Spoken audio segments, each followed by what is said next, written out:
Listen to this. It's a godforsaken lie, is what it is. It's propaganda.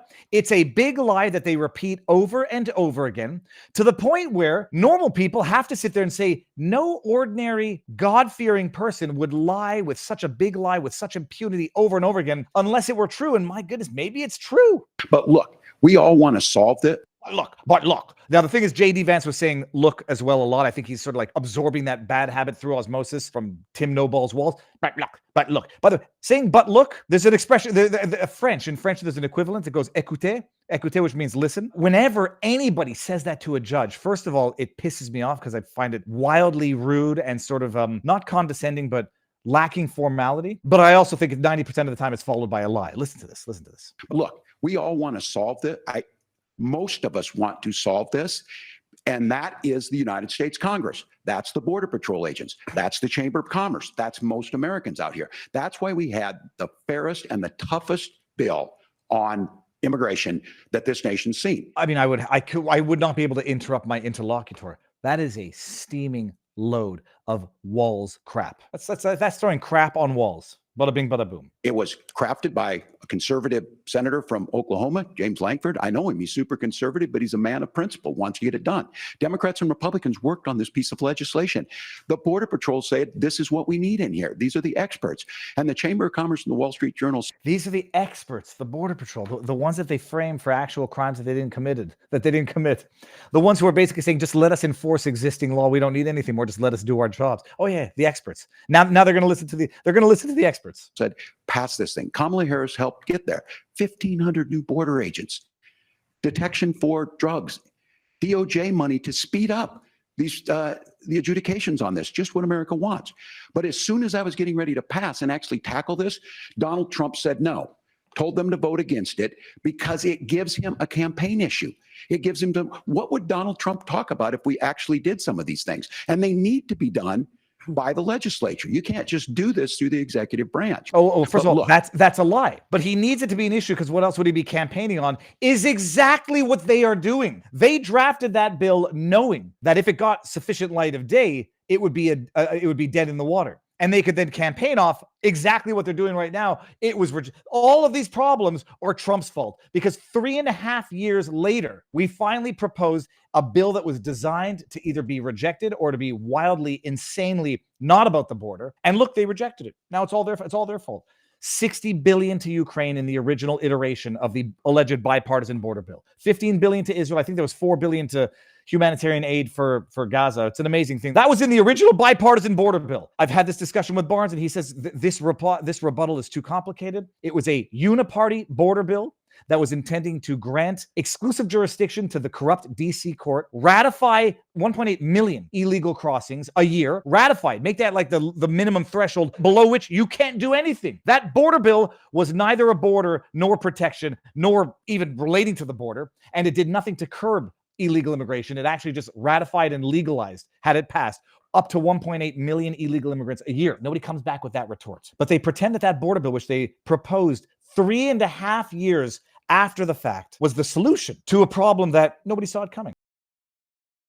And let's take a quick break from this vlog for a word from our sponsor, The Wellness Company. The world feels like it's on edge right now. Tensions over the upcoming election, economic instability, supply chain shortages, and health threats popping up left and right, with talk of a new pandemic on the horizon. If you're waiting for the medical industrial complex to protect you and your family when things go sideways, you are making a huge mistake. You have to take action and be prepared. That's why I want to tell you about The Wellness Company's Contagion Emergency Kit. It's a lifesaver, quite literally, put together by real experts like Dr. Peter McCullough. Inside, you've got medications like ivermectin, hydroxychloroquine, budesonide, and even nebulizer. These are critical medications that treat respiratory illnesses and so much more, especially heading into the flu season. Can you imagine when you or a loved one need life-saving medications? Are you really going to risk being told no by the powers that be? Don't let anyone play gatekeeper with your health. Just a few clicks, the kit is delivered right to your front door. This is peace of mind for you and your family in uncertain times. Go to twc.health/Viva. Use promo code Viva. You get $30 off and free shipping. Don't wait for the next health crisis to hit. Be ready, not reactive. Get your kit today and take control of your health. Note, these kits are only available in the USA. And now back to the vlog. This is 3.5 years ago. They pretend this, oh no, that we had the solution. We're not the cause of the problem. I mean, you've all seen this, but listen to what Kamala Harris said 3.5 years ago. Just quickly put a button. Okay. Do you have any plans to visit the border? At some point, we are going to the border. We've been to the border. So this whole thing about the border, we've been to the border. We've been to the border. You haven't been to the border. And I haven't been to Europe. And I mean, I don't understand the point that you're making. I'm not discounting the importance of the border. Well, I mentioned it because I know. If you don't understand the point that he's making, you are mentally impaired, Kamala Harris. Republicans have certainly come at you on this, but Democratic Congressman Cuellar, as a border district, has said to you and the president, come. You need to see this. Listen, I care about what's happening at the border. I'm in Guatemala because my focus is dealing with the root causes of migration. There may be some who think that that is not important, but it is my firm belief that if we care about what's happening at the border, we better care about the root causes and address them. And so that's what I'm doing. This is enough to make your blood boil. We're going to we've been to the border. You have, we who the hell's we? Like America? Americans? Illegals? But you haven't. I've never been to Europe. Good. Were you called the Europe czar? Were you appointed to a position to prevent mass illegal immigration from Europe? No. And by the way, she's in Guatemala to address the core issues of migration. What do you think they are? Climate.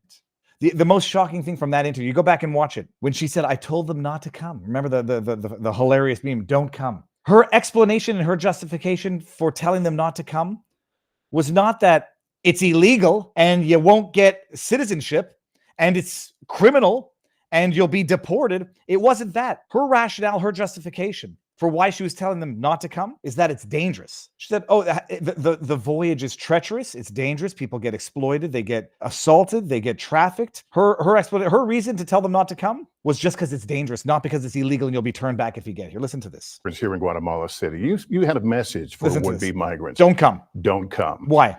Why should they believe you when they know that people are getting in? I've been working on this issue for a very long time. Oh, I'm sorry. I thought it only recently arose, and the one solution that came up in 2024 was Trump's fault. I've been working on this for a very long time, but she was never border czar. You tell them not to come, but they know that if they come, they're not going to be turned back. So why should they listen to you? Listen to this answer. The kind of violence and danger that is associated with that trek, especially when we're talking about from Guatemala through Mexico to the United States, it's extremely dangerous. We are looking at a situation where people are fleeing because of hunger, because of the hurricanes, because of the pandemic. So the reason I am here is to address those issues, knowing that the people who are here for generations, she's got dead eyes. They want to stay. They don't want to leave. But they need opportunity. They need assistance. They need support. Appreciate that. She said, don't come, not because it's illegal to get turned back, but because it's too dangerous and they need assistance and they need support in order to not leave in the first place, which would seem to open the door to the idea that it would be up to America to improve the quality of life in foreign countries in order for them not to come. Because if they come and make that very dangerous trek, they're still going to get through and get whatever special wand protections and immediate recognitions that the Harris-Biden administration decides to afford to what would otherwise be criminal illegal aliens. It's not a problem to them. It's a strategy. The demographic shift, the political demographic shift, is the strategy. That is the end goal. And so she's got to make it look like, A, it's not a problem that she caused, B, that she's fighting to solve the problem, and C, that it's all somebody else's fault while they reap the benefits of allowing mass illegal migration, that they then wave the magic wand and grant them whatever status makes them legal so that they go from illegal to legal. And then in 5 to 10 years, if they can successfully steal 1 or 2 elections in the meantime, lifelong Democrat voters.